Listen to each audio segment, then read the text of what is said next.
Welcome back to the New Levels Coaching Podcast. We are the endurance coaching podcast that brings the endurance world lots of inspiration and education so you can literally go away and run with it. A very special episode this week and a slight role reversal because I've brought my good friend and work colleague Matt Long on board, and Matt is going to play a host this week to celebrate what is one of Britain's greatest ever sporting achievements, the sub 4 minute mile. As many of you may be aware, some of you may not be, it is actually 70 years, the anniversary is coming up of that great day in Oxford where Sir Roger Bannister broke that 4 minute mile. And Matt wanted to come on and I wanted to share the podcast studio with Matt to talk a little bit more about that great day when we saw the 4 minute mile broken, but also share some insights in what it takes to be a miler, what it takes to run a good mile, and unpick some of those training secrets of Roger Bannister himself, but also look at more modern day training methods and how they might differ today and how some of you athletes may benefit from those too. So I am going to hand the floor over to Matt, who's one of our coaches at NLC, and I must say is very passionate about the mile in particular, but also self-development as a coach and looking back at what worked and maybe what doesn't work now. And he just has that real kind of global knowledge and in-depth knowledge of the sport and the mile itself. So I thought there's no better person to bring on to kind of interview me about my mile experience, but just to put the shoe on the other foot, as it were, Matt, and give you hosting rights for this episode. A pleasure. Thank you very much. I mean, the 6th of May, 1954 at the Iffley Road track in Oxford. I'm feeling my age, Lewis. I'm going to share with the viewers my T-shirt here. I actually got this T-shirt from a now defunct sports shop in Stoke-on-Trent called Bourne Sports. This was the day before online purchases and things like that. There was nothing you could buy online, and you would drive to this sports shop in Stoke in the 80s and 90s and buy your shoes, buy your T-shirt. So I'm actually wearing the 50th anniversary T-shirt of Roger Bannister's 4 minute mile. I can't believe that on Monday I'm going to be there celebrating the 70th anniversary. And if you're watching this podcast before next Monday, the 6th of May 2024, please, if you're not running there, I mean, it's going to be a fantastic day. There are community mile races in the morning on the road for recreational runners like myself.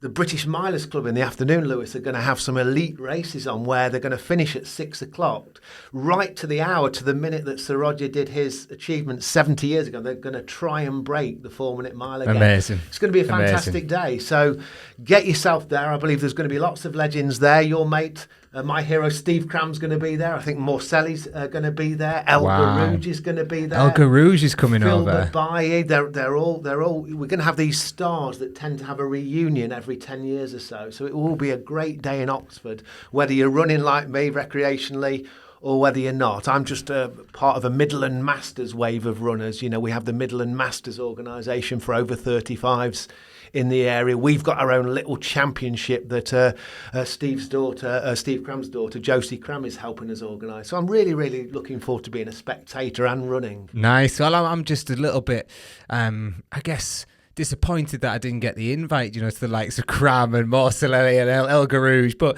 hey ho, I didn't ever break the 4 minute mile, Matt. So again, I wanted to ask you because I know I think your 1500 best was 3:41. Have I got that right? It was, yeah, it was. Now I'm pretty sure that under the IAAF calculator that would be a 4 minute mile. It was actually one of the disappointing things when I ran that 1500 meter PB. I actually ran the same time identically twice, which is unbelievable, isn't it? To the point, which I did one in Vienna and I did one in Birmingham, both indoors.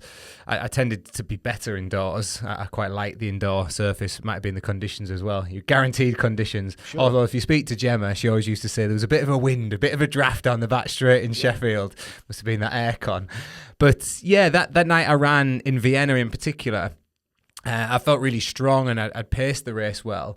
And I was actually finishing really quickly. And I crossed the line and almost felt like I had another 100 metres in me. And I felt like I could have gone that extra 100 metres. And that night, I'm certain, you know your own body, I would have gone sub 4 minutes for the mile. It does equate. I think it equates to about a 3:57, 3:58.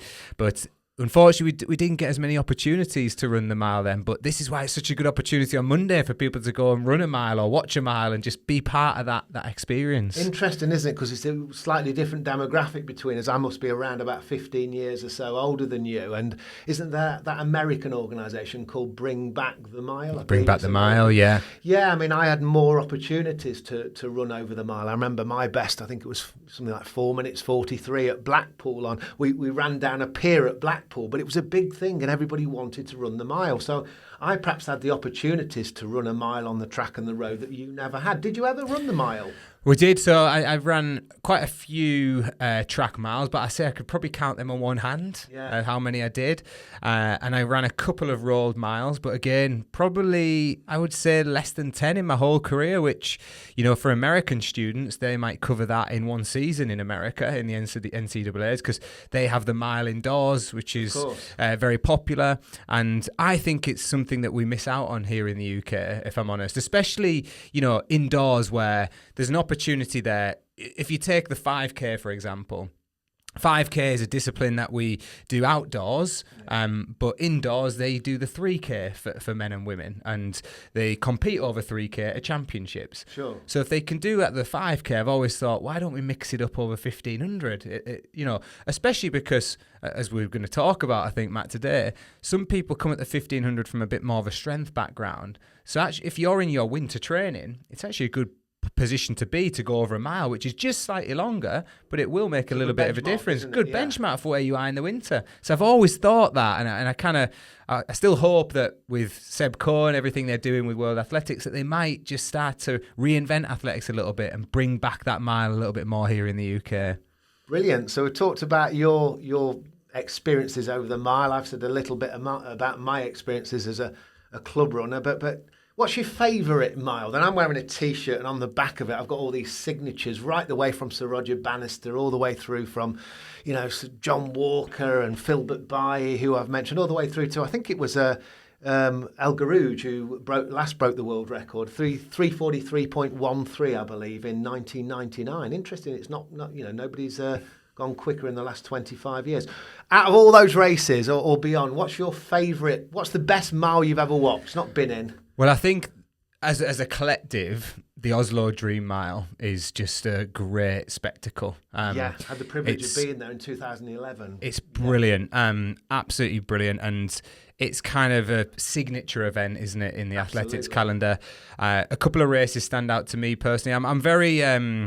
I'm very aware, and I like to celebrate a lot of British success with the mile.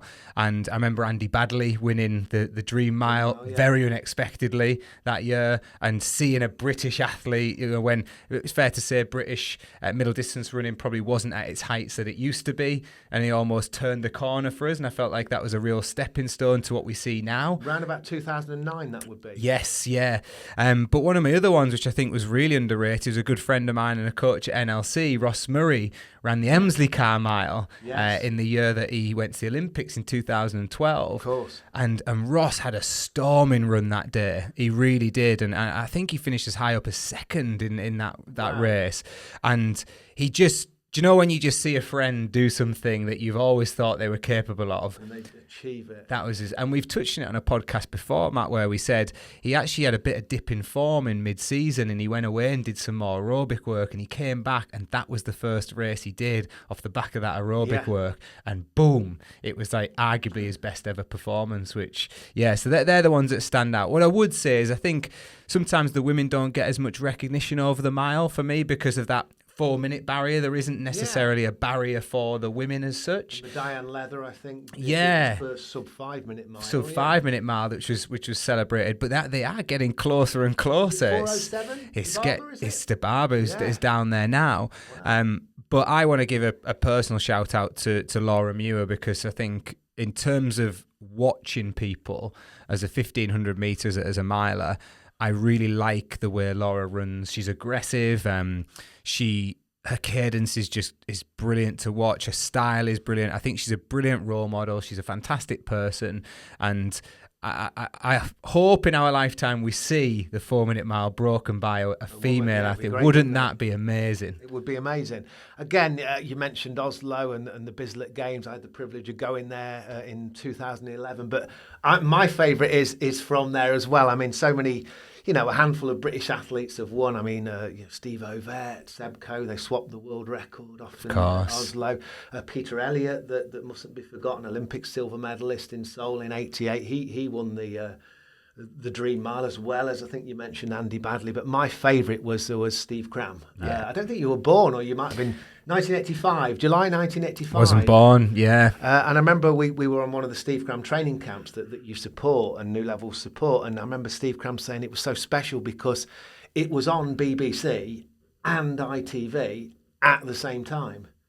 Wow. And it was just, I read something in a magazine the other day that it was almost as many people watching Steve Cram break the mile world record that night. It was close to midnight in Oslo, as watched the World Cup final in 1966. And for me, I remember our next door neighbours who still live next door to us, and they invited the family round on the night. These weren't athletics fans at all, but everybody went round the house to have a few beers, can of Coke.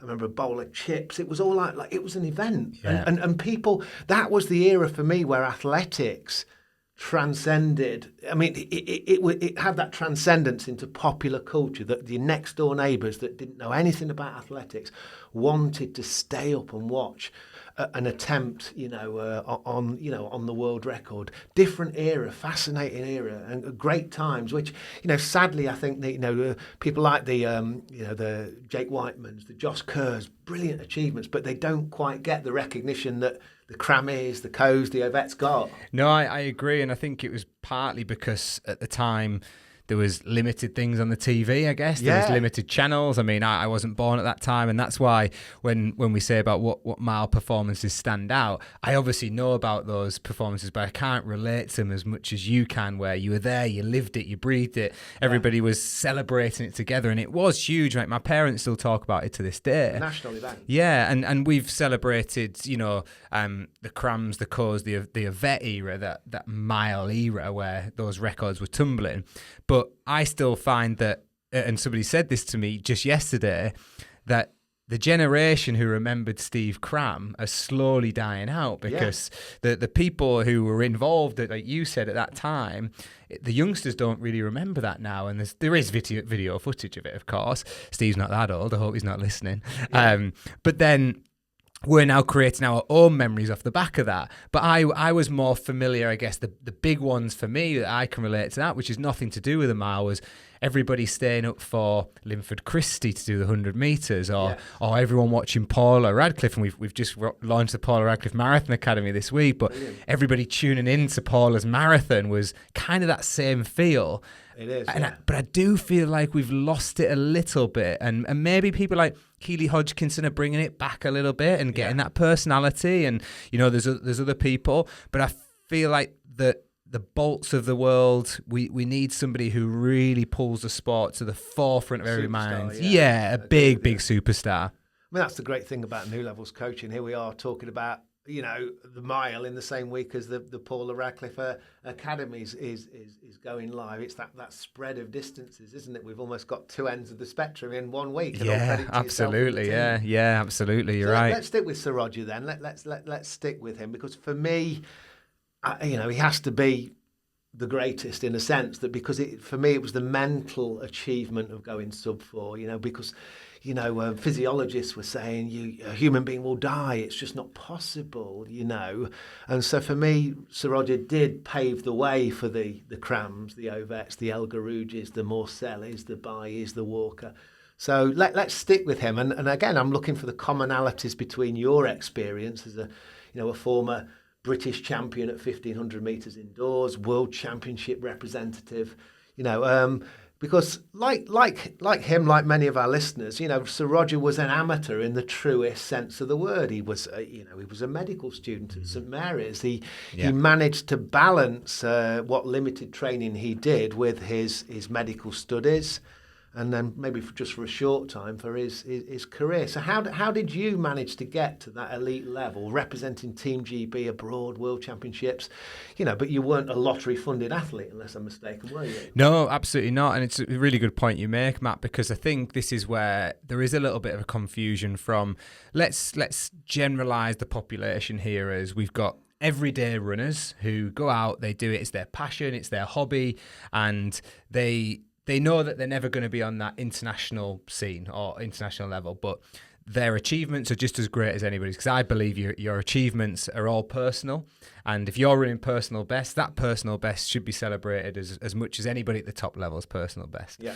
And we very much do that in New Levels Coaching. So you've got your big group of recreational runners, and then you've got your elite runners at the top, who I would class as like your paid athletes, right at the top of the tree, as you say, lottery funded, maybe got some kit sponsors, and they're doing it full time. But then what a lot of people don't recognise is below that you've almost got this elite level athlete or runner, which I was, who are working full time, as Roger Bannister was back in his day, and you're going to work every day, and you're having to train every day, and you're trying to find that balance around your lifestyle. So there's actually a lot of similarities, and I found this has really helped me with my coaching when we coach runners of all abilities, is they sometimes think, well, I can't relate to you because you were at this standard and I'm not at that standard. Well, actually you can, because we were doing the same thing. We were trying to figure out how to balance our lifestyle, how to fit our training, how to rest and recover as best as we possibly can when you've trained late one morning, you've got to get up the next morning to run, and you've got to go to work straight after that. Yeah. And for me, that was working in special educational needs school just around the corner from my house. But I did make some very conscious decisions at that point in my life to, I was actually working at a special educational needs school over in Coventry, which was a long commute for me, about 50 minutes there and back, but I loved it. And I really loved the school. Baggington Fields it was called, and it was just, a brilliant experience. And I wanted to stay in that domain, but I knew I had to buy back some of my time. So I took a big wage decrease. I'm quite open to sharing it. It was 50% salary cut, so a big wage decrease.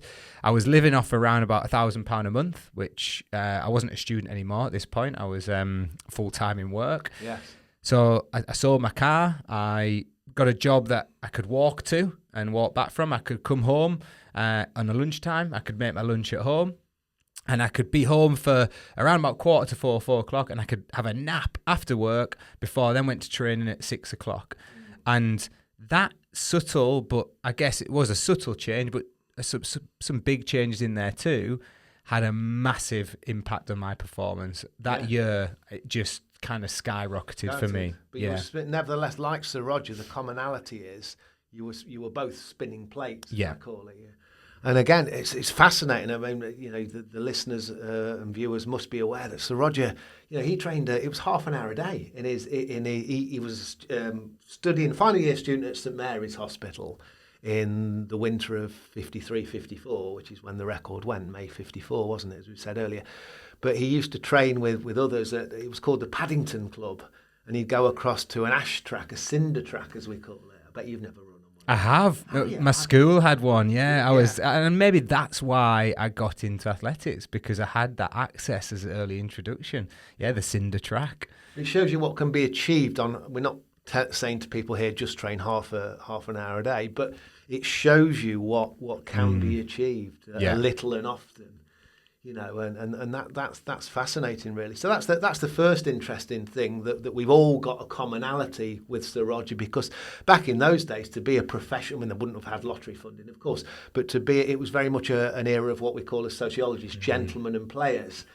And, the amateur tradition was seen to be pure and worthy, whereas professional, you can't earn money from it. So again, things have changed. The bodies of the waters have muddied a little bit. So, but I mean, that's a great take home for some of the athletes, that you are more like Sir Roger. You can relate to him. Definitely, yeah. I remember talking to his son recently at the National Running Show over in Birmingham, and Thurston was saying that that he thinks back to him getting the train on the day of the race, and coming from work to go and race, and now at the elite end they wouldn't necessarily do that, like right at the top of the elite end, and we're talking about at this at this time, back in May, in 54, this was the pinnacle of the sport. They were going for the sub 4 minute mile. This was the top of the top. Yeah. Yet the guy who was attempting it was jumping on a train to go and do that from work. Whereas now, if we were going for the pinnacle of the pinnacle, you know, they'd maybe be there 2 or 3 days before. Absolutely. And getting prepped and ready. And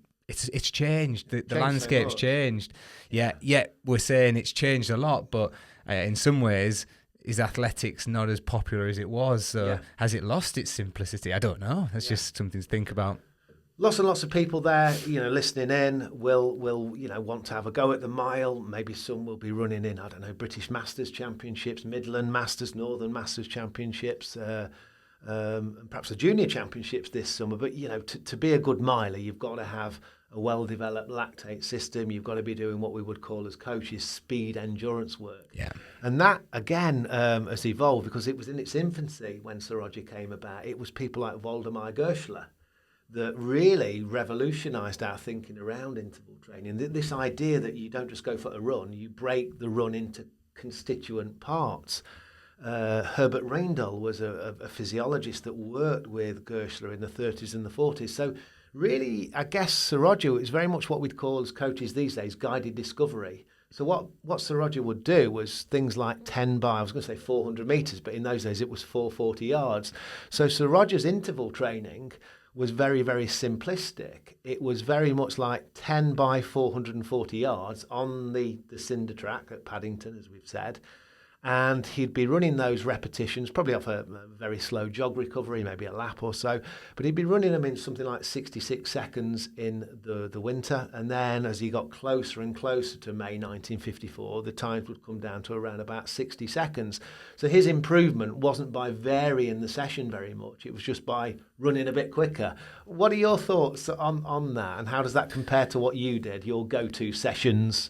Yeah, I guess there are go-to sessions, and over time we've learned what has worked in the past, and people like to repeat certain things that people have done, and sessions become famous. We were having a chat yesterday on the way back from our session. We were saying how sessions now even have names; they're named after people. Yeah. So just for example, you know, we were saying the Bondarenko session, which is the Michigan, which is named after a team in America. And we were saying, actually, the sessions should probably be named after the coaches and not necessarily the athletes, because the coaches are the ones who devise the sessions, but the athletes are the ones who execute them.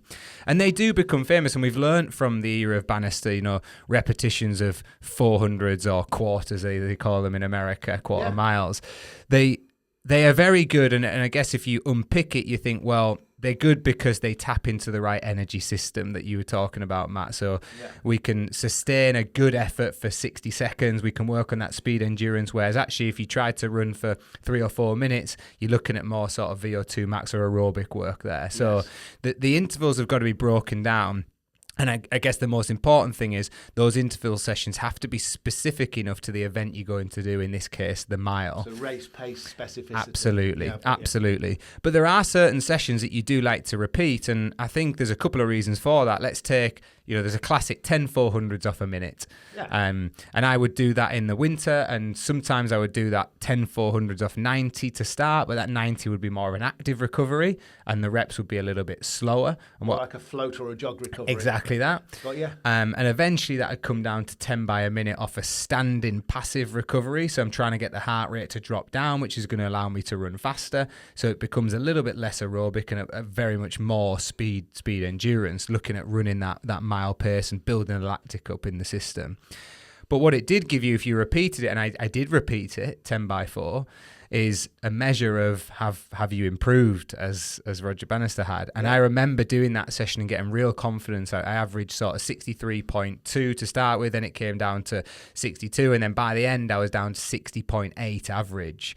And I remember thinking in winter, that's a good place to be. Sure. Because in the summer, if I could knock those out in 59s, and we would go back to it at some point, I know I'd be in real shape. So that's one of the sessions. I mean, I've got another couple that I would go to in the season, but I think that's just a real indication for some people at home who maybe aren't coached. We call it have you got a baseline session where you do that baseline session, you can go back and repeat it after a period of time and monitor your progress. Exactly, benchmark where you are. And it's interesting that again, we're going way back to the 50s with Bannister doing that, but I interviewed, we'll keep mentioning Steve Cram, but I interviewed one of Steve Cram's training partners for a magazine article, David Sharp. Yep, Sharpie, yeah. European 800 metre silver medalist. Great runner.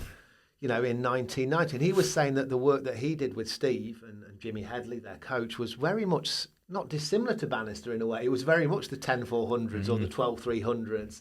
So, and again, that my favourite race, 3:46.32, world record in Oslo 85. We keep talking about it, but it's still a British and European record. So I guess the other take home for people is that, don't throw the baby out with the bathwater, as we would say in Burton-on-Trent.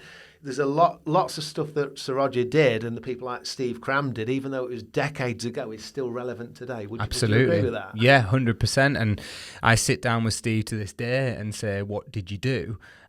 What did that look like? What can we learn from that? But the other thing I would say, which is really important for athletes to take home, is you can take things from people and you can use them. You've also got to be very careful as to what those athletes could do compared to what you could do, because it's easy to sit down with Steve Cram and think, God, he did this, and this. I'm going to do the same. Well, there was a reason Steve ran 3:46 for the mile, and the reason is he's good as he was because he was Steve Cram, and we're not all Steve Cram. And I know a lot of people have tried to train in the same way and actually really struggled to do that because they weren't able to keep up with the demands of what Steve was able to do. But the principles remain Principles are the same, exactly that. And I think that's what is a really good point to highlight, Matt, is like we can take the principles away, but how you put them into practice and how you execute them, that's the real skill and the art of it. Yeah. And that's the skill and art of coaching, recognising that with the athletes you've got. And if you've not got a coach, that's where it can be difficult for people. But if you get it right and you learn your body and you become a bit more intuitive, then you can have real success with it. Excellent. Just want to pick up on something that we said a couple of minutes ago when we were talking about the lactate system, speed, endurance, and that is race pace specificity. And I'm just thinking about, again, Steve Cram, that summer of 85, it's no surprise that he ran the mile in 3:46 because he broke a world record at 2,000 metres over distance. He ran a world record at 1,500, slightly under the mile. He ran something ridiculous like 1:42 for 800. So Sir Roger would run the now defunct 3/4 of the mile distance. Yeah, basically 3 laps of the track. I think Sir Roger ran something like 2:52 before he broke, certainly before he went to the Olympics or before he broke the 4-minute mile. So how did, that's an under distance time trial, isn't it? So how did you engender, from a racing perspective, how did you approach the mile? Did you race 3K, 5K? Did you do 800s? Did you do 1,000 metres? Back in my day, it was a really popular event to do. Well, how did you approach it? Yeah, that's a really good question, Matt. And I'm really interested you used that 1,200 metres because I remember specifically indoors when there was a lack of races one time and John said, right, we're going to do, John Nuttall, who's my coach at the time, he said, we're going to go to Sheffield indoors and we're going to do 1,200 metres. And we did a 1,200 and then I had 3 minutes recovery and then I did a 300. So it was like a split 15. Actually, I think it was a bit more than 3 minutes. So this is not a race, a session, was it? A session, yeah. And I ran sort of 2:56, 2:57 for the 1,200. And then I then had some recovery and then put out a 300 at the end. I would say that I was then better at racing than I was at training. I always find it hard to get everything out of myself in training. I tended to step up a little bit, but John said that's good. We're in a good place and it's a good kind of sharpener.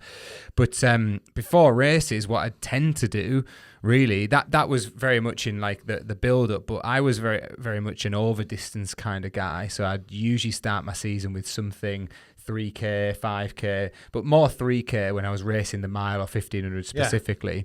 I even opened up once with a 3K in December, and that was only 2 weeks after I'd done a cross country, a 10K cross country. So I'd come off that strength, like endurance work in the winter, and just said, let's go and do a 3K and see where we're at in December. And then when we come back in January, we'll be racing over 1,500 a mile. and sometimes I'd do another 3K in December as well. Wow, yeah. So I'd always come at it from an over distance. Very rare I did an under distance. I actually only ever did that once. I dropped back down from altitude and I went and did an 800 to start off, and I was amazed at how quickly I ran off that. When you've 149, 150, 800? I opened up that day in 150.8. Yeah. I never actually broke 150, but I felt like if I'd have ran another 800 that year or ran a couple, I would have broken it. But it still gives you a significant, what we'll call speed reserve. The Yes. fact that you're able to run at 150 gives you the confidence to attack a 4-minute mile, Yeah. a 3:40, 1:15. Exactly, yeah. Because then I was going through in 157, 158 through 800, and I just felt a lot more comfortable at that sort of pace. Sure. Yeah. I think the learning for the athletes is you can approach any distance, never mind the mile or 5K or 10K. Any distance, you can either approach it from an aerobic perspective, like you were obviously an aerobic animal coming down to the mile, or you can approach it from an under-distance perspective. You know, you're almost saying, I've got the speed, I can go up a distance. You probably need a little bit of both, don't you? Yeah, you do. And I think, like you say, it's important. If you go back a couple of weeks, people run a London Marathon, they'll have that's probably the most difficult distance to go over distance in, but they'll spend a lot of time doing under distance work, 5Ks, 10Ks, half marathons. But then if you have someone who's targeting a 10K, they might do a half marathon. So they go above and below pretty much all distances until you get to those longer events, the big endurance events where they tend to sit underneath. But certainly with track and field, the mile, you know, that's why you were relating to people like Cram, who did 142. We see Keely Hodgkinson at the minute. She runs 8s, but she runs 4s. I have a feeling she's going to run some 15s this year.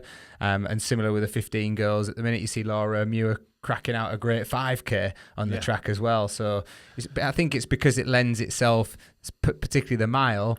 For me, it was always that balance of you need some good speed in there, but you've got to be strong aerobically too. So we'll you've come to got that to aerobic point in a second. Yeah. I guess what I'm thinking from a coaching perspective is we've mentioned Steve Cram to death today, but I mean Sebastian Coe, coached by his or co-coached by his late father Peter Coe, George Gandy here at Loughborough. You know, and co-work with the founder of the British Milers Club, Frank Horwell. I remember the British Milers Club are playing a massive role in Monday's celebrations with the elite races, so all credit to them. But, you know, this idea of multi-paced training, so Co would work over a cycle of making sure he would train at 400 pace, 800 pace, 15, 3K and 5K. Horwell's system was a little bit kind of, you know, you spread those paces out over a microcycle. I think nowadays what we're seeing is athletes doing is the kind of pyramid sessions where you actually within one session are doing multi-paced work. What's your thoughts about that? Yeah, I used to do a lot of multi-pace work with John, particularly cut down, you know, start at one pace, 10K pace, 5K pace, come down and get faster and faster. Like a reverse pyramid. Exactly that. Yeah, exactly that. I really liked that. I found that beneficial to me. I also felt like I was running fast on tired legs at the end of a session, which helped me. But then I guess if from a coaching point of view now, what do I like to do? I like to have some of that in there, but I like to vary the intensity of the block. Yeah. So I like to see a mixture of speeds within the block of training as opposed to just one session. Yeah. My view on that is that if you're trying to elicit a certain physiological response or a certain adaptation, you're probably best to do that in one hit, as opposed to try and vary that too much in the session. I think you can get too clever with it and say, oh, we want to develop threshold at the start, then we want to develop VO2 max, and then it doesn't really work like that, because when you're within a session, all those systems are working together anyway. They're already doing their jobs to help you.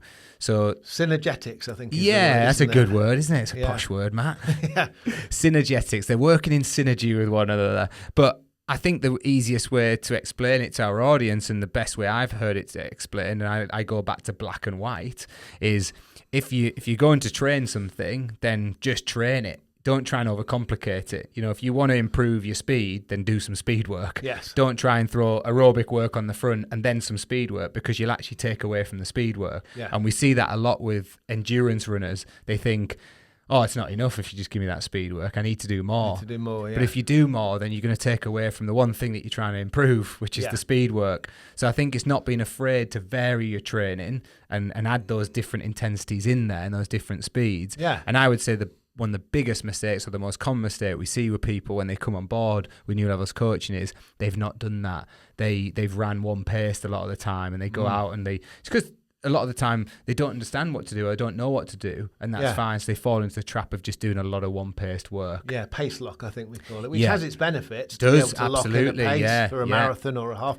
But also has its disbenefits as well if you can't move gear. Yeah, and I think it has real benefits aerobically, and that's what happens with people is they start running if they've never ran before, and they get this real good improvement from just running because they've developed aerobically and they've come on from where they were. Of course. But then eventually what you tend to see, and we hear a lot from people, is, I've just found a bit of a plateau. And that's where you need to vary things a little bit more. You need to be a little bit more calculated and smarter with your training, because it'll get you so far. But then, as you say, Matt, as you try to run faster or try to improve, you've got to start to unlock certain things within your training. Let's just go back to that aerobic comment that you made. And we've done this in previous kind of podcasts, haven't we? I believe I've used the analogy, which I use with my athletes, of speed endurance work, stress in the lactic system. We know that we can only do that as a response for 6 to 8 weeks before we peak, we go stale, and then if we push again, make a mistake and push again, we get injured. So I always use the analogy of it's like pulling out a plug from a bath. Yeah. And I play this game sometimes when I've had a hard fell race. I might lie in the bath, Lewis, and pull the plug out, and I'm letting the water drain away. I always think that's the lactic system. I've pulled the lactic plug out. Yeah. But I'll play this game of turning round to the hot tap. Yeah. And making sure that I'm putting more hot water, more hot splashy aerobic water into the bath. Got you. So that I'm not sat into the cold. That's still important. Now, Sir Roger did it. Again, the classic mistake of Bannister is people go, well, he only ran 15 miles a week in the summer of 54. In the winter, he was running 30 miles a week. But he did a hell of a lot of hiking, a hell of a lot of hill walking, which people forget to record their walking and their non-running activity. So how important was aerobic base building to you? I mean, I guess what I want to say is, to run a 4-minute mile, which you were on the threshold of with your 3:41, what kind of mileage or aerobic work do you need to be doing? Well, I was doing quite a lot, built up to it sensibly, of course. But John progressed me. We always had a 2 to 3 year plan each time to implement that. But eventually I'd get up to sort of 80 mile a week in the winter. So good volume, I would say, for a 1500 meter runner. Yeah. I would have probably liked to have done more, if I'm honest. I used to break down a little bit around the sort of 70 to 80, so we had to try and figure that out. I even added some cross training in there at certain points. So I'd go on the Nordic ski machine, and we played around with that for a period of time because I realised I got fit from doing that, and that helped to offload the body, but at the same time gave me that nice big aerobic hit. But if you can work out a way to increase your volume running wise, I do feel like you benefit from that in a conditioning sense. Yeah. So you in the same way Bannister was probably conditioning himself from those long hilly walks. Yeah, I mean 20 miles in the Peak District at weekends and that double days. I mean that's it's a significant difference between saying I run 15 mile a week to saying I actually aerobically cover 60 mile a week or 70 mile a week. Yeah, and if we look at that energy systems again, like aerobically, that walk for him probably sits really low. But if you go to the peaks and you try and walk any of those hills, I was doing that at the weekend. I did 20 miles in the peaks the weekend as a run, but actually it was a run walk. Yeah. Because those hills are challenging and your heart rate's up when you're walking. So there will have been some aerobic development there from his walking.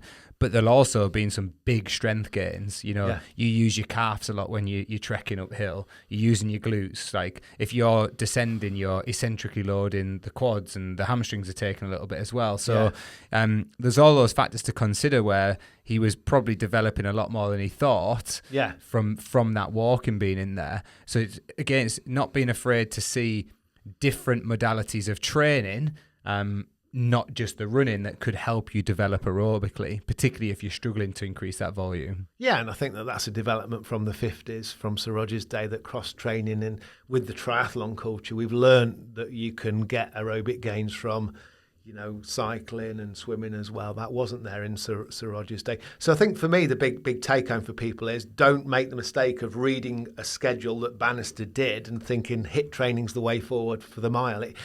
Nothing wrong with HIIT training, but you've got to have the base of that pyramid there. Definitely. That base is so important. It underpins everything you do. You've said it on a podcast we've done in the past. I think it might have been our first one together. We talked about the Toblerone analogy, the big base at the bottom. Yeah. The bigger the base, the more you can layer on top of it, the more solid it's going to be. Yeah. But if you neglect that and just do that high intensity work all the time, that's a top heavy pyramid, and top heavy pyramids, they tumble.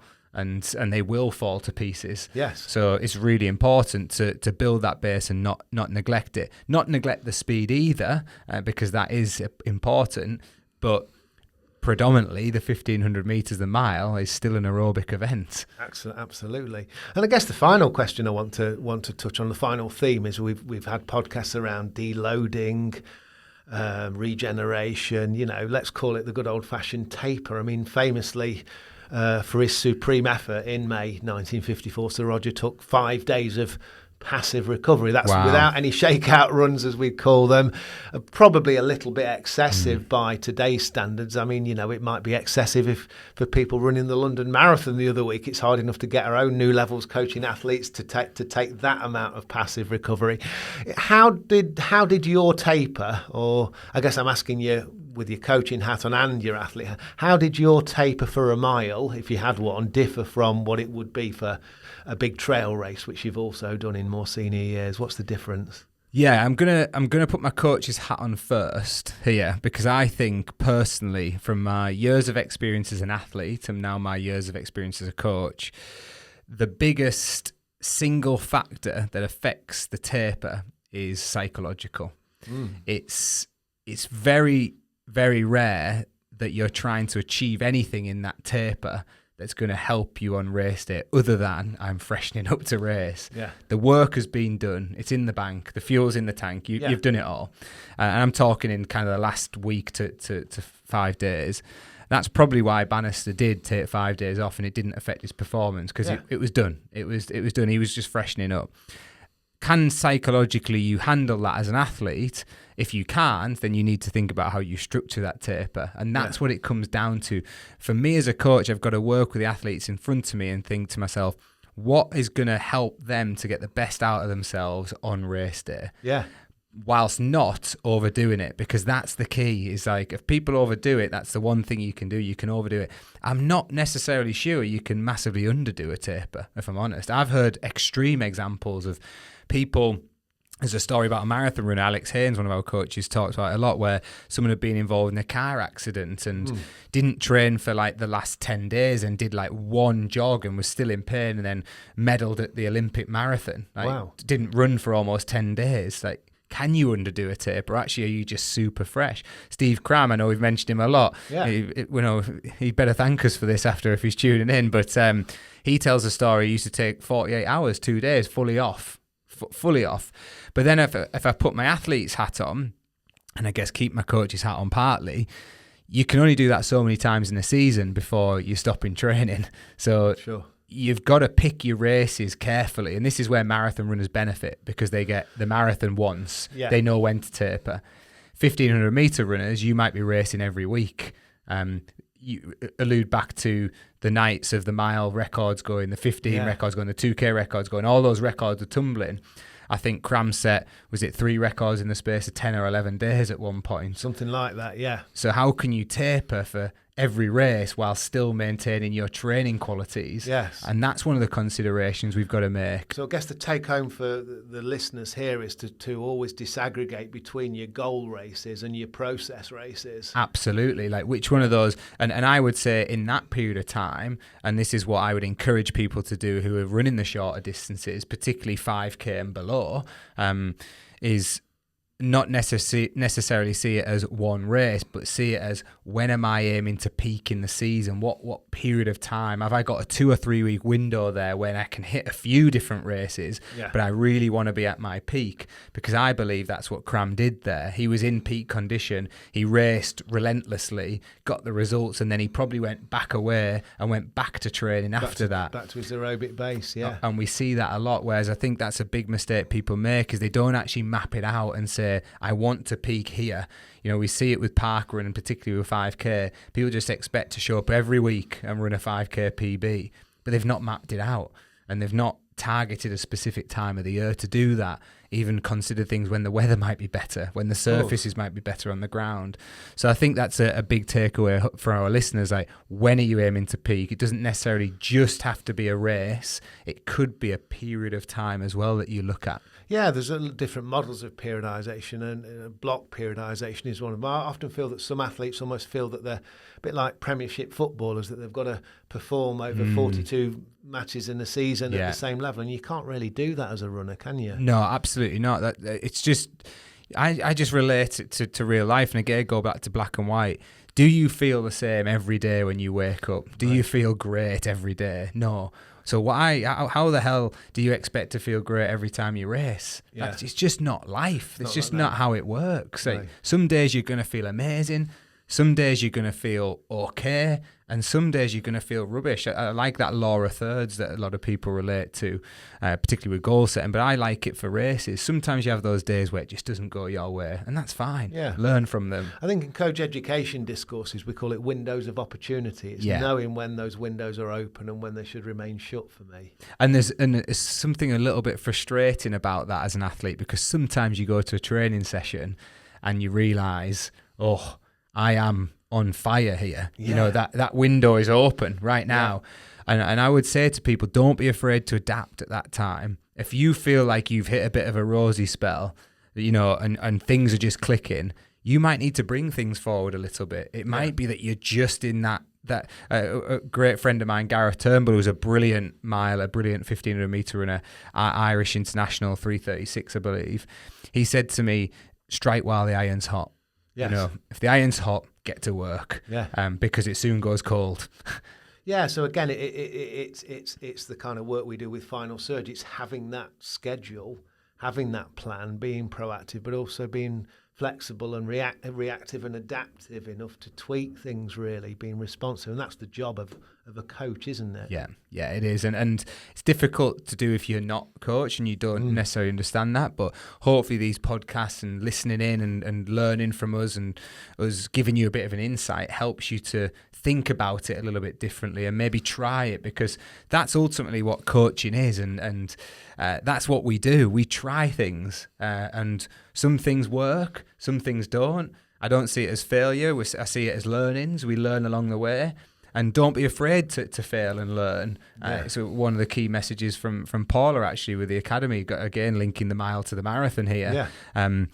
She said, like, a lot of people see it as failure. Don't see it as a chance to learn and grow. And don't be afraid to put those in there intentionally to fail, because it'll give you some good learnings. Yeah. It's been a pleasure to talk to you for the last hour or so, Lewis. Let's just have a recap. We've looked at lifestyle factors, and hopefully the takeaway for the viewers is that you can balance your work, your studies with elite level competition in Lewis's case. So work-life balance has been an issue. We've talked about speed endurance and how to kind of develop some go-to sessions for the mile and the middle distances as well. We've also talked about race pace specificity. That's the third thing we've spoken about. Under distance, over distance, approaching it in different ways. We've also spoken about the importance of aerobic development and your idea of keep the base of the pyramid wide, don't invert the pyramid, don't make it go topsy-turvy. And we've also said a little bit about tapering. So a number of things there that, whether you're racing the mile, whether it's Monday or not, or whether you're just running on the track this season, or maybe focusing on the 5K at Park Run, whatever your event is, there'll be some takeaways from what we've discussed. And just to finish off, I like my little memorabilia. You've told the listeners and viewers that I like my memorabilia. You might want to hold this up to the camera, because I'm going to take this on Monday, because I want some autographs on the back of this replica programme, which was Oxford University's the programme that Sir Roger, you can see Sir Roger's signed that replica programme from the 6th of May 1954. So I've got a question for you, Matt. It says price. Yeah. 6D. I mean, what the hell does that mean? I know. Well, it was before pounds and shillings. We went decimal, didn't we, in 1971, which was the year I was born. So that's shillings, isn't it? And it stands for 6 shillings. I believe it does. Yeah. Yes. Wow. Shillings Incredible. and halfpennies. That was more my dad's day. Yeah. So you've got the programme. I've got the programme. Inside, and you've also got the replica vest. I mean, this is the not quite the 3A's badge on it, but this is I bought the this colours, one. isn't it? The same colours, yeah. So Sir Roger Bannister there, running for the Amateur Athletic Association. Nice little vest. It's even got the date. Nice. Sir Roger on. So I shall be wearing this vest on Monday for my little M50 Midland Masters race. I'm hopefully going to try and get a medal in this race. We'll see who else shows up. I think it's great though that these things still live on. It creates that.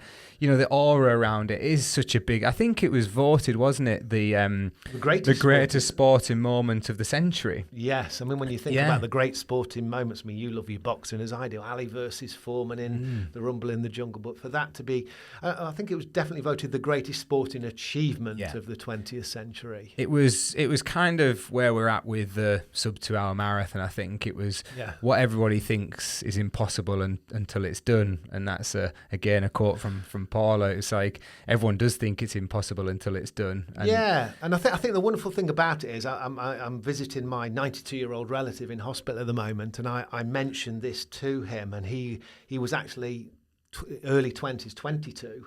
Wow. And remembered it.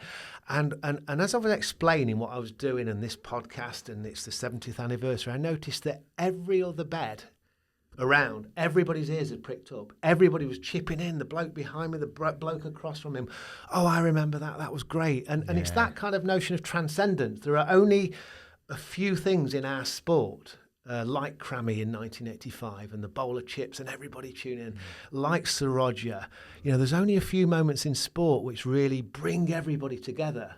London Marathon's one of them. But I think Sir Roger's achievement, everybody in the beds, all these guys in hospital beds, 70, 80, 90 years old, like my great uncle, but they're all like their ears pricking up. I remember that.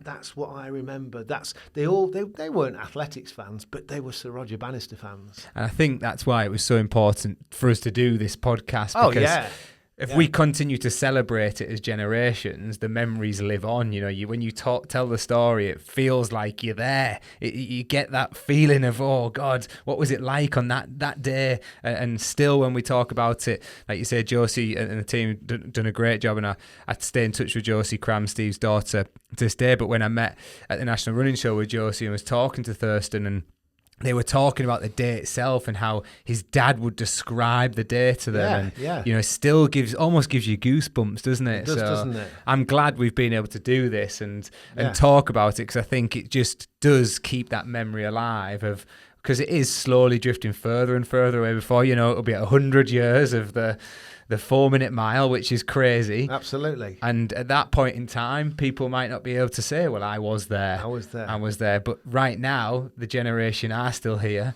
and it's great for them to reminisce as well. Absolutely. We always finish the podcast with one last thing. It's a handshake and a promise. You always promise me something. What am I looking for this week? I want you to close your eyes and imagine it's May the 6th, 2034. Yeah. Will you 10 promise? years. Will you promise, if I'm still working for New Levels Coaching, that I can do an 80th anniversary podcast? I'll even get the Tipex out and change the 5 to an 8 and keep the T-shirt. If the podcast is still rolling and we're still doing what we're doing, can you imagine what technology is going to be like in 10 years' time? We won't be podcasts. We might be like, I guess, what could we be? We've like that ABBA experience in London where they've got like holograms on the stage. It might be you and I on the stage, but who knows where we'll be in 10 years' time. 10 years ago, this might not have even been happening. So So that's right. Yeah, it's brilliant that we can do it. And thank you, Matt. Thanks for coming in, sharing your expertise, your knowledge. Like I say, your passion for this particular area is just, yeah, I guess it's brilliant to see, but it's also really educational, you know, to go back and to pick all those things. And I know you take a lot of pride in that, and you spent a lot of time looking at the things that could contribute towards this conversation. So thank you from me, because it's been a really insightful listen, and I always learn from being with you, and I think we bounce off each other quite nicely. So fingers crossed our listeners and viewers have taken something away from it. If you are tuning in on YouTube, hopefully you got to see the memorabilia as well. If you are going along on Monday, then I hope you really enjoy it. And if you are thinking about having a go at a mile, that would be my best advice. Don't be afraid to go out there and test yourself over a mile. It is a completely different experience to a lot of different events out there, and it is just as challenging. Don't just underestimate it because it's a shorter distance. It does hurt, trust me. As always, enjoy your training, enjoy your racing, and we will see you all again very, very soon.